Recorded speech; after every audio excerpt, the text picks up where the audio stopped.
I tried the veggie hot dog from Ikea in Calgary, Alberta, and here's what I thought of this meal. I actually thought it was pretty good. It was only $1, so 7 out of 10. Leave a like, comment, and subscribe, and peace. I tried breakfast in Ikea in Calgary, Alberta, and here's what I thought of all the foods. So this first set came with eggs, bacon, and potatoes. It was really good for what it was worth. So inexpensive. I think it was under $5. And on top of that, BC pancakes were only $2 overall. So it comes with 3 pancakes. This was really good for what it was worth. I spent about $7 total. It was amazing. And it also came with these fruits on the sides like cantaloupe and things like this. Amazing. So 7.5 out of 10. Leave a like, comments, and subscribe, and peace. I'm going to be trying Ikea food here in Calgary, Alberta. So let's get started. So first off, we have the plant balls. So we'll dip it in all the assortment of sauces and let's go.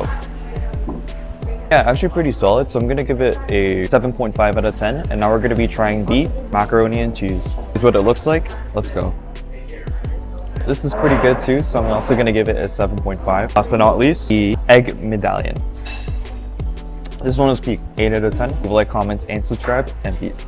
I tried the fish and chips from Ikea in Calgary, Alberta, and here's what I thought of all the food. So we're going to be starting off with the fish and chips. I thought this is pretty good for what it's worth considering it's Ikea, so I'm probably going to give it an 8 out of 10. Not bad at all. Fries weren't that bad either, so I'm probably going to score around a 7.5 out of 10. I actually thought personally it was still pretty good, so I highly recommend you guys check it out. Leave a like, comment, and subscribe, and peace. I tried the berry sundae from Ikea in Calgary, Alberta, and here's what I thought of the ice cream. It was pretty good in my honest opinion. I would recommend you guys get it, so I'm gonna give it an 8 out of 10. So leave a like, comment, and subscribe, and peace out.